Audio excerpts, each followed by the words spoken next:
Hello everyone. This story is about, what if Naruto had muted emotions and became a seal's master? Please like, share and subscribe for more. Also check the other fics I have uploaded. Now let's start. Baki stood over his students. The past 7 days had been trying. He hadn't been prepared for the mind games Konoha employed and he took full responsibility, just as he was responsible for minimizing the effects. The results had been minimal. The easiest? Temari. The girl had some lingering insecurities around her forced isolation. In another context, she would be quite popular and highly sought after, but she barely had any friends and no boy had ever expressed interest. While, objectively, she understood she was not to blame for her situation, there were still those quiet whispers in her mind telling her she simply wasn't pretty enough. Good enough to garner attention. When the little, blonde demon gave her a taste and a rival Temari leapt, without realizing she'd even done so. He explained as much and was confident she understood until he saw her leave their hotel room twice, each time wearing the faintest hint of makeup and dressed for an evening out. There was also her asking him if he thought her eyes were enchanting.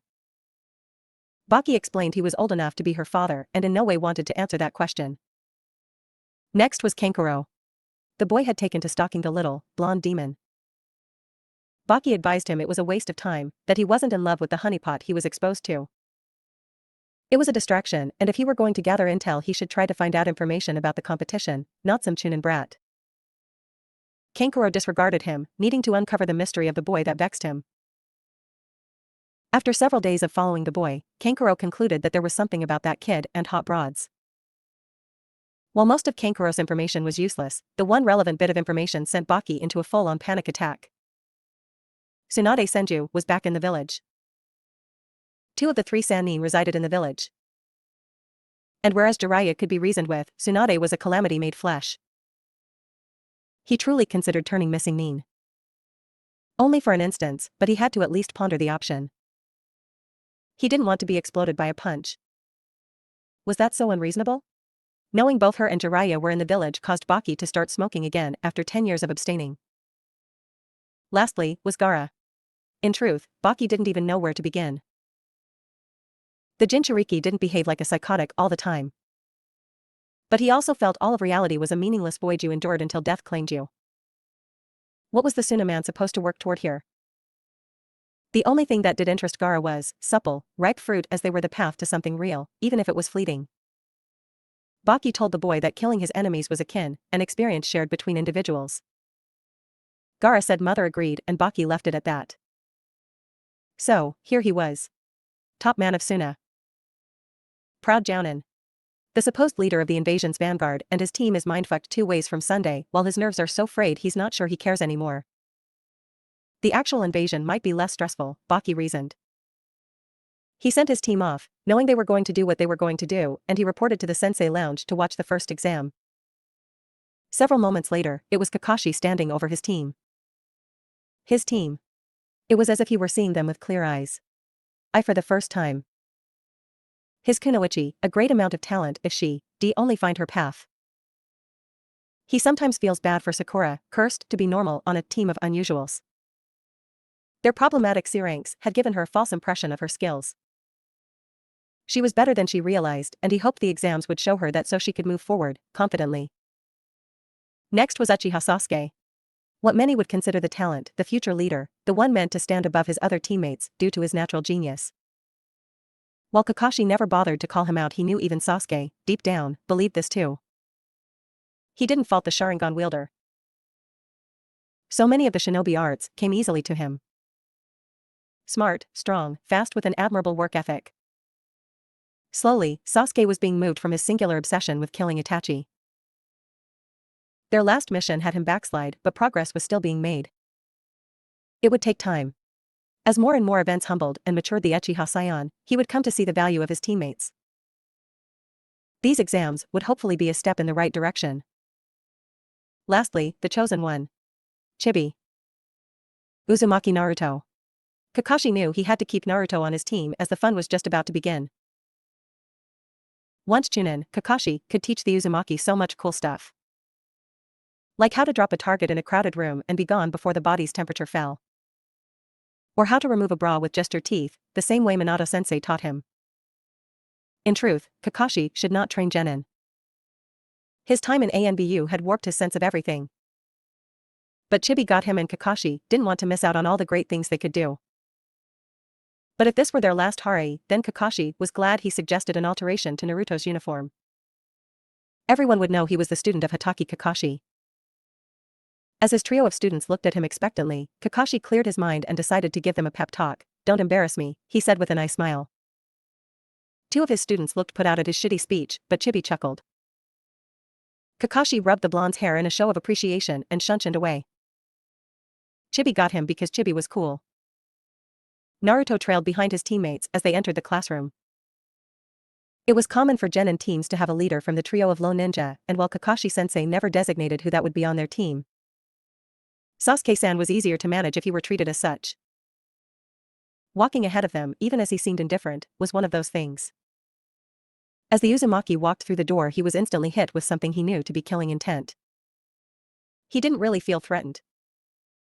After having a similar experience when he was little while watching a mother bear protect her cub, Naruto asked his Aji-san what that sensation was. His Aji-san went on to explain killing intent, and Naruto simply didn't understand the point. It gave your location away and marked you as a threat.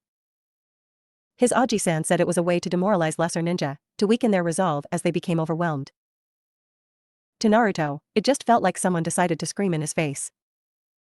Hardly a thing to be demoralized over, but a good way to receive a punch on the nose. His Aji-san had to explain annoyance that day.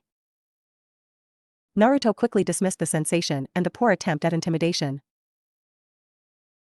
He couldn't track the logic of enemies reinforcing they were, in fact, enemies, but he left the unknown genin to their weirdness. His team was already talking to their cohort and Naruto would join, but he had to make a quick stop. "Hello, Temari-san," Naruto greeted. Her brothers frowned at him and Naruto wondered if this was similar to Ino-chan's dad. As Tsunade-sensei said it wasn't really his business, then Naruto speaking to Temari-san wasn't theirs. He dismissed them as he awaited a response. "Hi, Naruto. You didn't tell me you were competing in the exams." "That wasn't very nice," she teased. "I figured with Kankuro-san following me you already knew and were attempting to gain intel." "I felt no need to restate what I assumed you already knew," Naruto responded, ignoring the puppet user's shock at having been discovered. "Well, I must depart," Naruto said. He joined his team, the sounds of Inuzuka Kiba-san bragging about his and his team's training meeting his ears before his arrival. The dog user saw Naruto's approach and felt the need to rope him into his spiel. "Oh, if it isn't Naruto. Hey, buddy, almost didn't see you there. Hope you're ready to get your butt kicked," Kiba taunted. Naruto understood the boy liked to engage in such exchanges, and Hinata-chan had requested Naruto befriend her teammates when given the chance. But he wasn't incredibly familiar with the formulation of these kinds of boasts. He understood they should elevate the speaker over the target and not be gratuitous in their description. Naruto would have really preferred to just stare at the boy until he stopped talking so Naruto could pet Akamaru and then find his seat, but he'd all but promised Hinata-chan. "Hello, Kiba-san. As you lack Hinata-chan's battle prowess and Shino-san's intellect, your challenging me would only be one by definition, a futile attempt with one pre-selected outcome.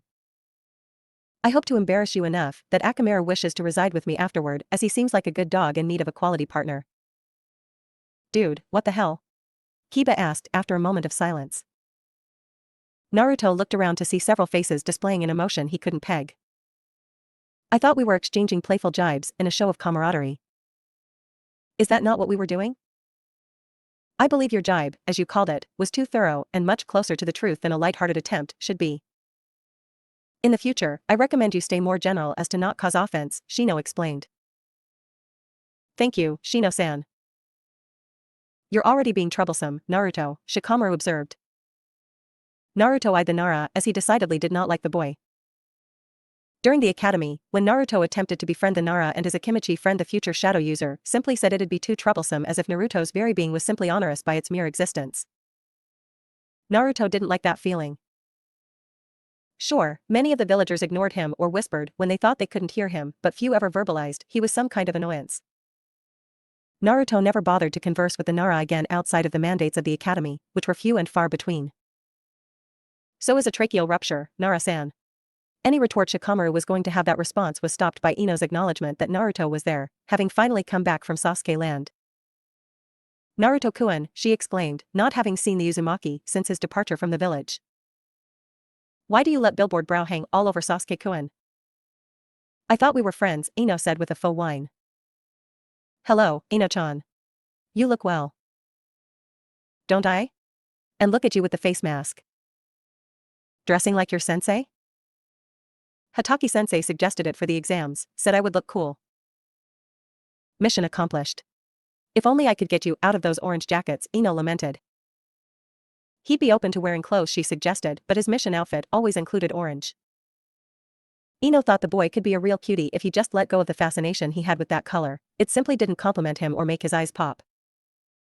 I like orange. I like orange, too. I also like your whisker marks.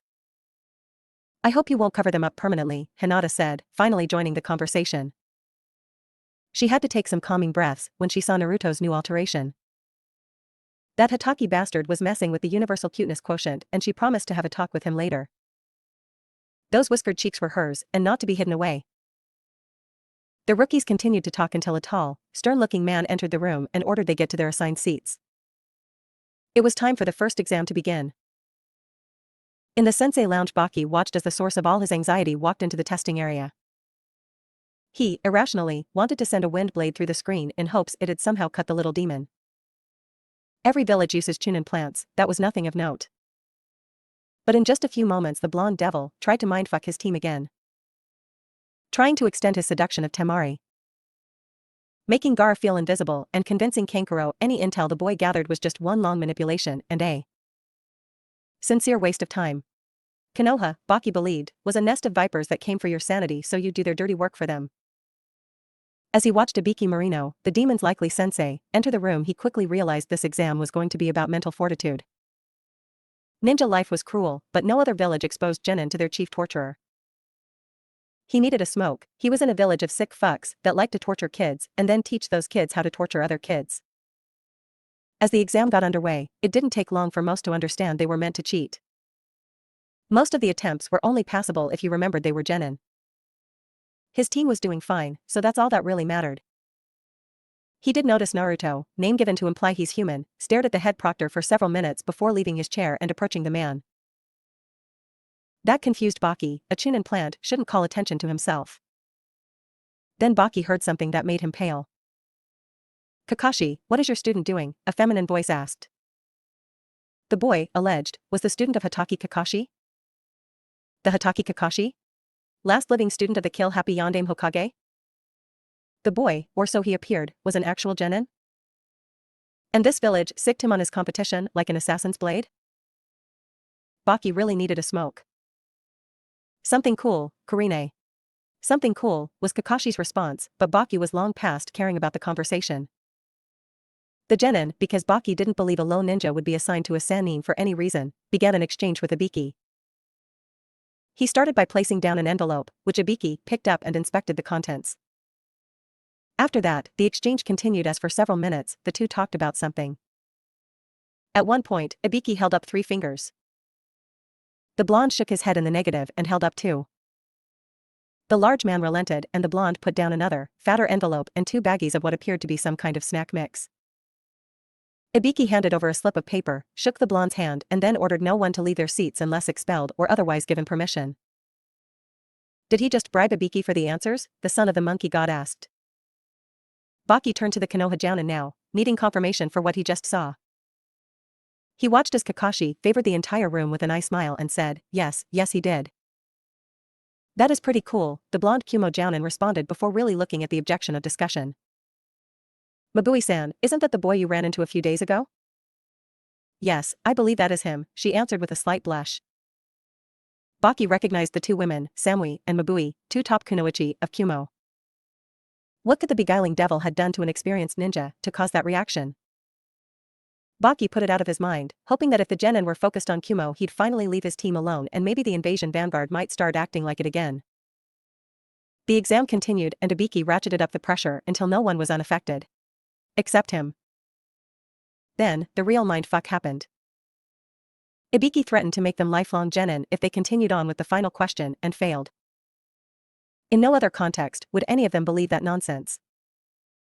It was such an obvious lie, Baki thought, that he might as well have said he'd name the next Suchikage. But the genin, subjected to a type of psychological pressure they'd never experienced, didn't have it in them to reject the false premise. Too many were simply too scared to continue and relieved they had an out. Ibiki's lie didn't matter because all they wanted was an escape. Baki could appreciate the tradecraft, acknowledging that Marino was an artist. As the silence stretched but the time for a decision dwindled, more and more teams left. By the time Ibiki called it, not even half the teams were left. Before the large man could finish his explanation, a kunoichi blurred through the window, announcing herself as the sexy and single Anko Madarashi. Baki, once again, wondered why the exams were proctored by Konoha's top torturers. That couldn't have been an accident. Baki saw the son of the Sandame walk toward a patio while grabbing for his smokes. The Suna ninja was filled with the desire to join him. If they were in Suna, he'd have no problem, but outside the village is different. It can signal weakness, a lack of confidence in his team, and relief they managed to pass the first test. But erecting a mask was just as revealing to the keen and studied eye. Appearing calm and being calm were not the same. Appearing confident can read like insecurity. Even what you choose to disguise you reveals something crucial, patterns of thought or self-acknowledged weak points. Baki didn't think he'd be in the game, too. He'd allowed himself to believe Konoha had gone soft resting on the reputation of a few powerful ninja. He was underprepared, caught flat-footed and trying his best not to overcorrect. He just couldn't shake the feeling Konoha knew more than they were letting on and Suna was marching into a carefully laid trap. "You'll either hunt or you'll die, fatty." Anko answered the Akimichi. It was rude and unprofessional, but Sakura was more focused on something else. Her Uzumaki teammate seemed off. Tense. She'd never seen him tense. He hadn't been initially, not until the proctor gave them the scrolls. She questioned if she really were seeing what she believed she was. It wasn't like it was a 180 transformation. Naruto seemed tense for him, his eyes seemed a little harder. Maybe he was finally nervous about the exams since he likely couldn't cheat on this one. Maybe the receiving of the scrolls made it real to him. The proctor had explained this next exam. Each team was handed 2 scrolls, a normal-sized one labeled either heaven or earth and a small, black scroll we are only to open once inside the forest. As Team 7 walked to their positions, Sakura wanted to ask Naruto if he were alright but didn't know if that'd make things worse. She knew he didn't process things like she did and maybe he was in the middle of dealing with it. "One last thing, try not to die." Anko yelled as the sirens blared. The second exam had begun. Anko watched the genin squads rush into the notorious forest with an anticipatory smile.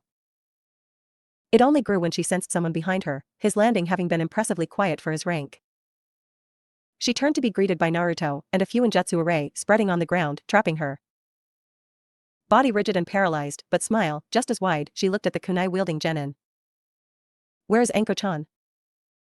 "Kukuku, how did you know I wasn't really her?" Orochimaru asked. Naruto wouldn't answer the imposter, but he knew Anko-chan well enough to know she never called him Naruto-kun. Nor did she insult people based on their physical appearance, but this fake didn't need to know that. Naruto placed his kunai to the fraud's left femoral artery. "I will not ask again." "She's in the forest with me, Naruto-kun. The real me." She put up quite the fight. "I was so very proud of my former student, until I saw my mark had been removed from her. I'll have to punish her for allowing that to happen, but maybe you can get to her in time." "Maybe. Tell me where you are, and I'll be on my way." "Tisk, TSK, TSK. No, see this is the problem, Naruto-kun. You have the purest, most wonderful gift, but you don't honor it. You don't enjoy it, and I simply can't accept that. No, if you want to save Anko-chan, you're going to have to find me. This is now my test, and I don't grade on a scale. I trust you will impress me, Naruto-kun. Poor Anko-chan might not survive if you don't." Naruto pushed the kunai into the artery, dispelling the clone. He then dissolved into a cloud of smoke, revealing himself to have been a clone as well. Back in the Forest of Death, the rookie Konoha teams, plus Team Guy, were trying to absorb the information found on the Black Scroll. There was confusion, fear, concern, and other strong emotions being provoked by the document. With Team Guy, Lee and Niji looked at Tenten in confusion. None of them knew why this would be happening or if everything written was true. Over on Team 10, Shikamaru was trying to come up with the best way to get out of the forest as fast as possible. The danger level had increased 100-fold, as far as he was concerned. Team 8 simply stared at the bloodthirst grin on Hinata's face as she muttered about the lioness going on the hunt. However, it was Team 7 that had the most dumbfounded members as Sasuke and Sakura watched Naruto in disbelief. Even before his clone expelled, once he got the scroll from a silent and wide-eyed Sakura, Naruto changed out of his orange jacket and into his vest. He'd altered it so he could carry his two Eskrima sticks, a Tonto across the small of his backside showed him how to use, and a Kayaketsu Shogue he learned how to wield from his summons. The front of the vest had 2 sealing scrolls on either pec and a number of storage seals containing surplus weapons. He took off his thigh holster, opening the top. "Sakura-san, put your thumb here and channel some chakra," Naruto requested. She did just that and was finally brought back to reality when she felt Naruto's hand on her upper thigh. Sakura blushed but fought back the scream, not wanting to alert anyone to their location. Naruto had his holster strapped to her in no time. "Sakura-san, that holster contains my emitter discs and they've been primed to your chakra signature. Tiger seal, causes an explosion. Rat, paralysis. Snake, flashbang. Bird, snapback. The larger the pulse, the greater the effect and the longer the delay. Their edges are incredible sharp, so throw them like you would a shuriken as they can penetrate." "Why are you explaining this like you won't be with us?" "I won't. The person who hijacked the exam has my friend and I'm going to get her."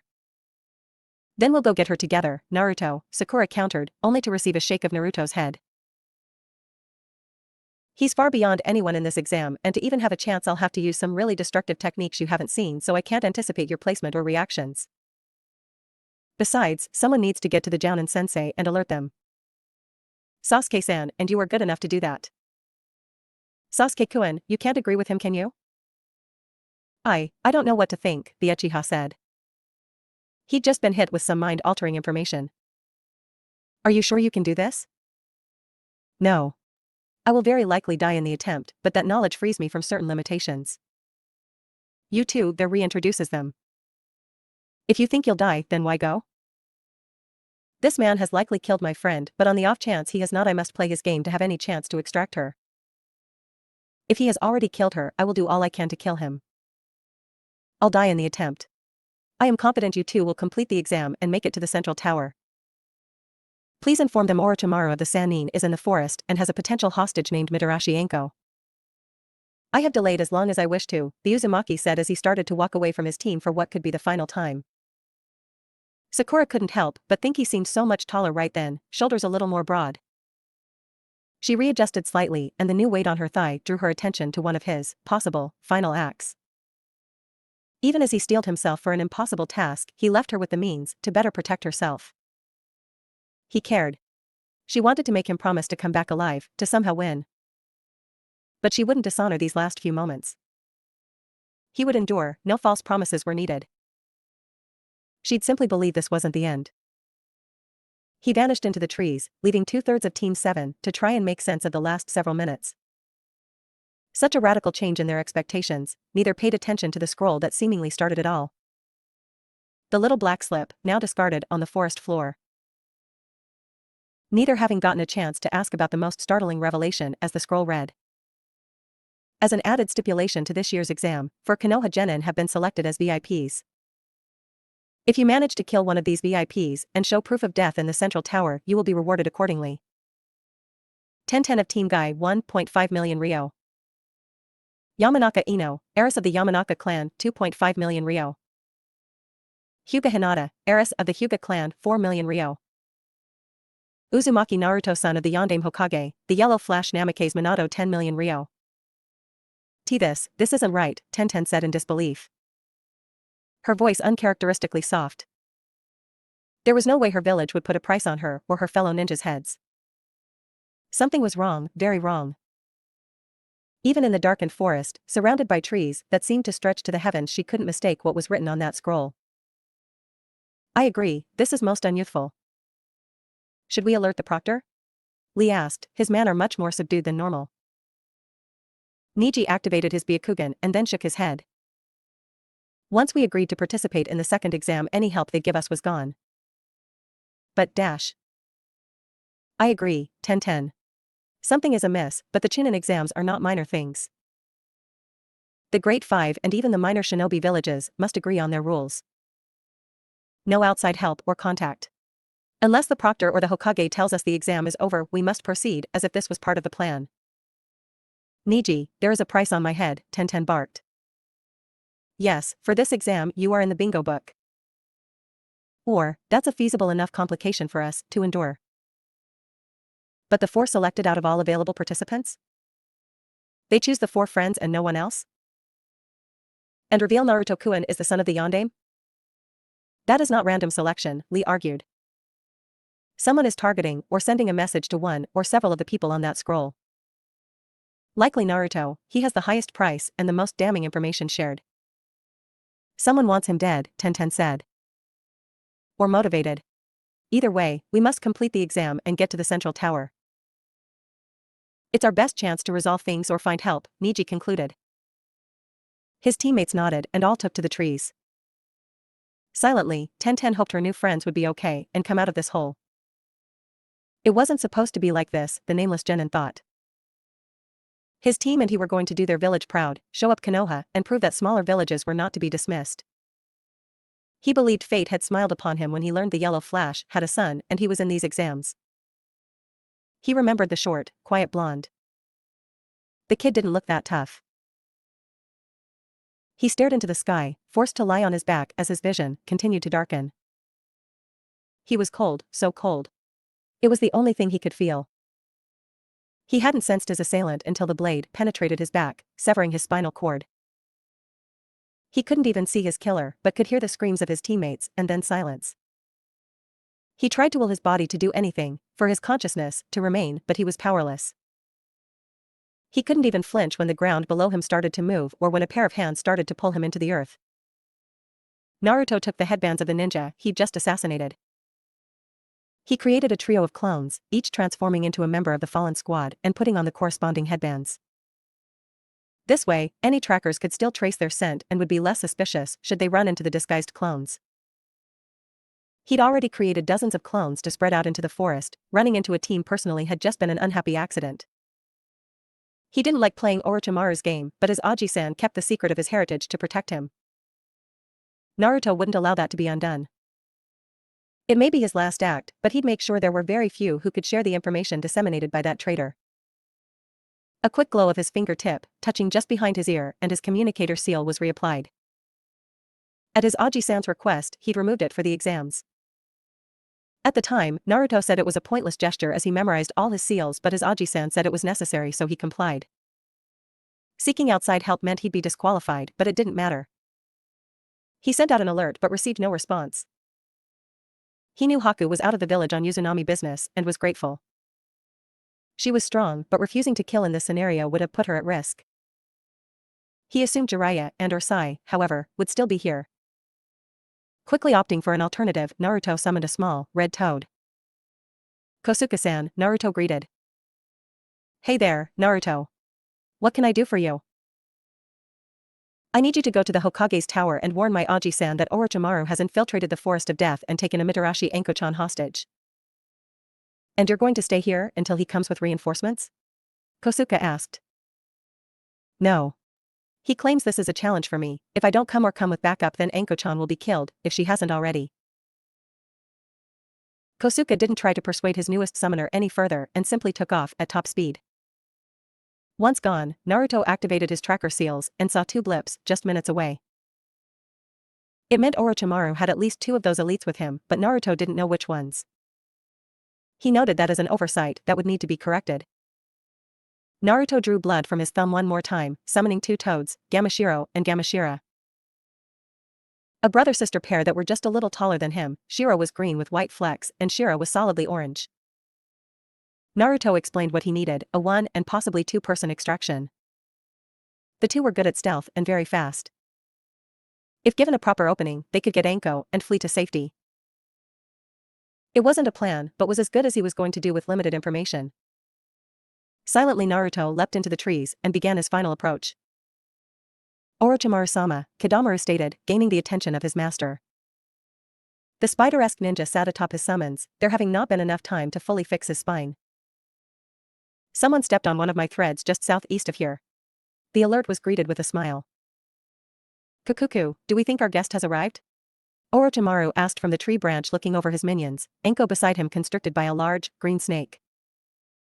He watched a second in command, clench his prosthetic arm and frown. It's him, Orochimaru-sama, Kabuto answered, his belief guided solely by the phantom pain he felt in his arm anytime he thought of the Uzumaki. It was near unbearable now, but he'd enjoy making the blonde pay for mutilating him. It'd be slow and agonizing. Then why not welcome him, Kabuto-kun? Take Yoroi-kun and Masumi-kun with you, Orochimaru ordered, and the three ninja departed without a word.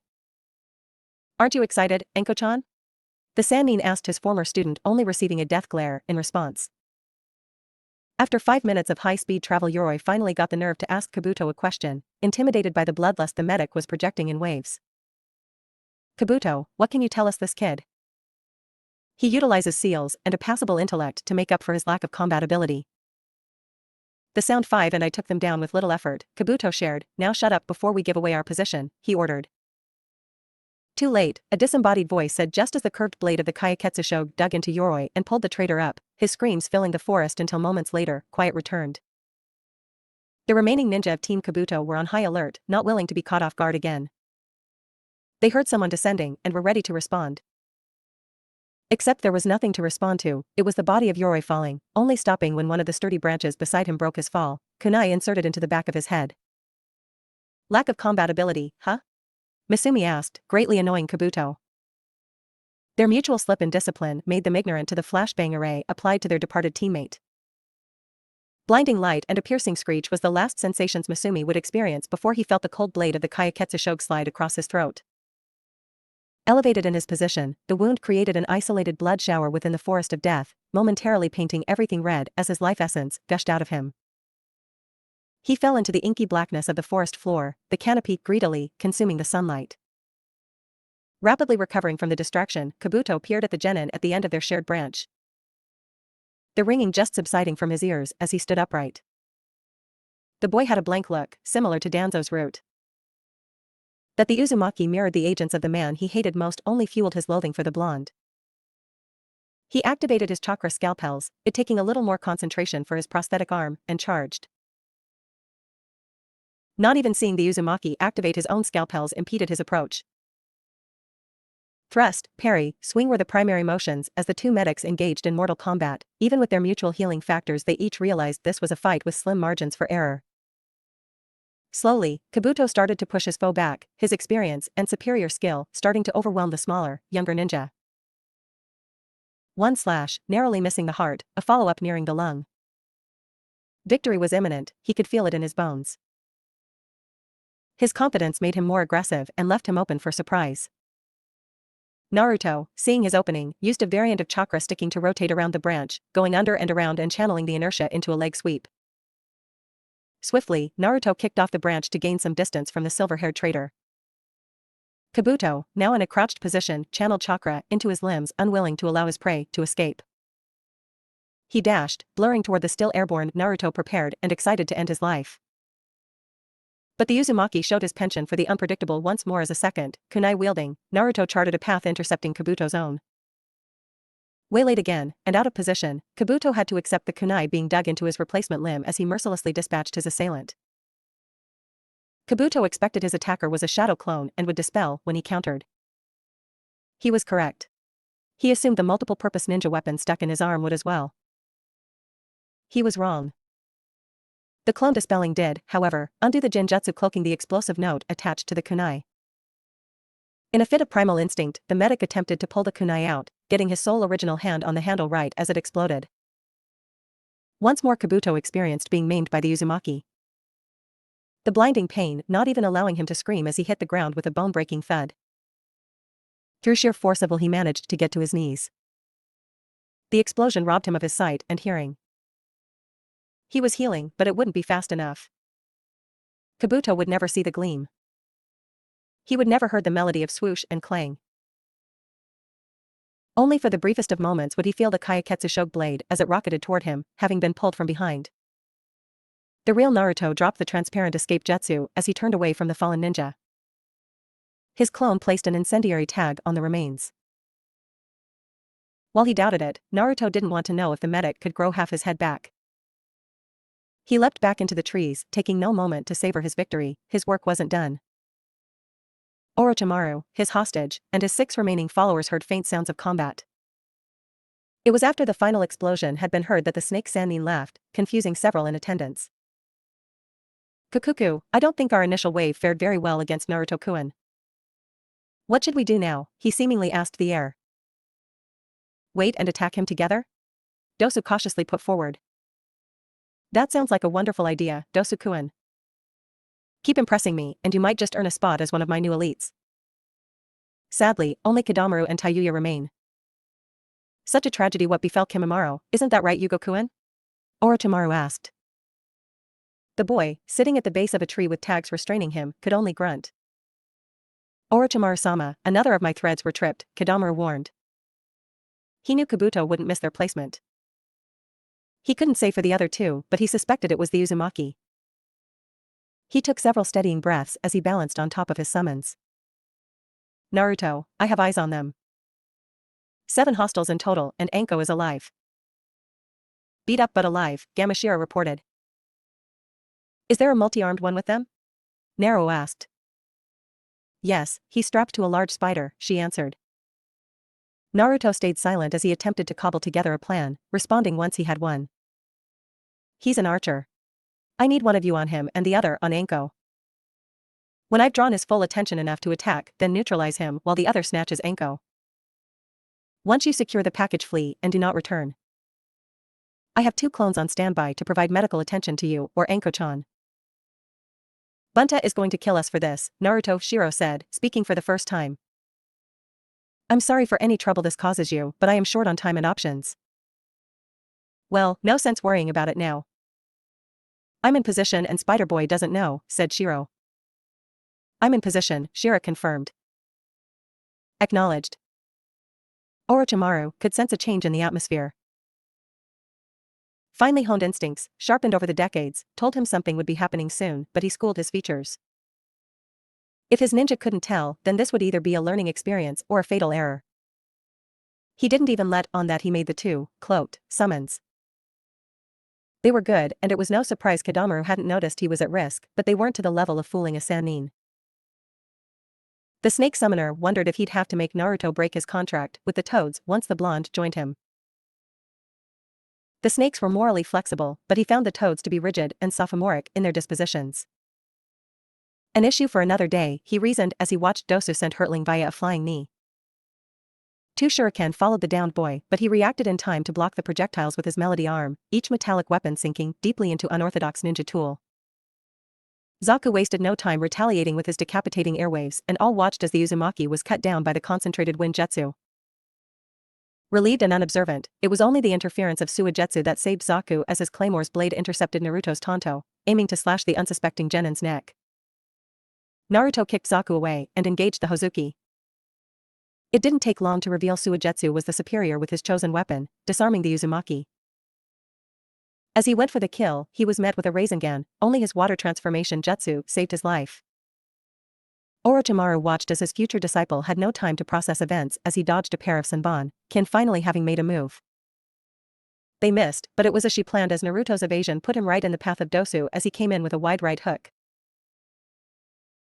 Showing his superior reflexes, Naruto rotated around Dosu's strike, ending up behind the ninja and stabbing him with the Senbon he'd retrieved from his vest. It was smooth but not enough, something even Dosu knew. Got you, the boy bragged as he heard his target fall to the ground, likely suffering from a severe and sudden dizzy spell. While Dosu had time to boast, it would be his last act. The Sannin knew the placement of the Senbon well. It was called the Kiss of the Dragon, and Dosu would die in agony as the blood pooled to his brain before forcefully evacuating through his eyes, ears, nose, and mouth. It was why he could only listen to Naruto fall. He was paralyzed and well on his way to death. Orochimaru saw Kidamaru knock his bow, taking the downed Uzumaki as a perfect target. So concentrated on the one that crippled him, he wasn't aware of the very real danger that stood to his side. More for entertainment than any impulse to save his former elite, Orochimaru flicked a piece of bark toward the archer.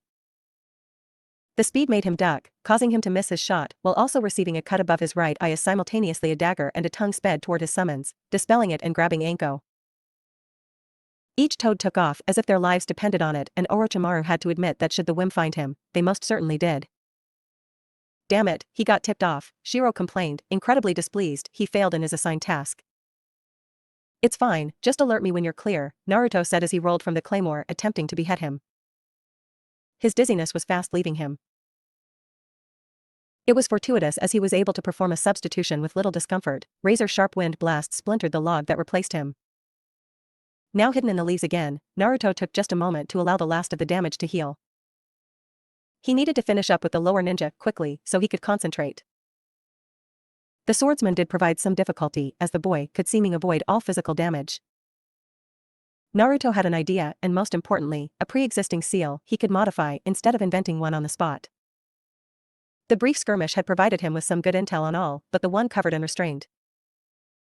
It was time to go on the attack in earnest. Naruto's first target? The wind tunnel boy. A shunshin placed him right in front of him. Zaku was already in the process of lifting his arms, but his attack was stalled by Naruto's own. Kick to the inside of the right knee destabilized the Oto ninja. A back fist to the chin stunned him. A left cross to the neck filled him with blinding pain. A palm thrust to the chest, finishing the striking portion as Naruto ended things with an one-armed, over-the-shoulder throw toward Kin. The kunoichi wisely jumped out of the way as the seal on Zaku glowed briefly before he was reduced to a pink mist. Kin avoided the blast, but not the gore as she dropped to her knees in shock. Naruto was on the move before Zaku ever exploded. The water boy was next. Rasengan flaring, Naruto charged, near recklessly. Suigetsu, caught off guard by the blitz attempt, almost didn't have time to transform before the swirling chakra ball hit, but he did just in time as his lower body became pure liquid. Smiling as he flowed around Naruto, he gripped his claymore prepared to end the fight. So committed to the killing strike, he disregarded the bead tossed by Naruto. Kukuku Orochimaru laughed as he watched the Hozuki become an ice sculpture. He wondered if he'd be able to thaw the boy, but all plans were dashed when he watched Naruto perform a spinning heel kick and take off Suigetsu's head. The Oto leader was impressed. Naruto managed a counter to Suigetsu's most useful ability. Kidamaru, knowing he was next, wisely used his next arrow to free Yugo from the last of his restraint seals. Yugo, fully enraged and transformed, hit Naruto full-on with a chakra jet-boosted punch. The Uzumaki hit the trunk of a tree hard, nearly going through it. Yugo followed, his right hand transformed into an axe ready to cleave the murderer of his only friend. He swung and felt his weapon sink into something. Even enraged he knew it wasn't a human body. That his victim managed to substitute himself before he received justice only enraged Yugo more. He looked around and saw nothing. Heard nothing. Sensed nothing. It was infuriating. Yugo hit the ground, causing fissures to appear. It wasn't his enemy, but it was an outlet, so he hit the ground again. And again. Hard enough to start to break up the ground. Lifting his hands to strike the ground, once more Naruto's staff broke through, hitting Yugo in the throat. Annoyed more than hurt, the transformed ninja was going to bat the staff away but was stopped by a concentrated shock that coursed through his body.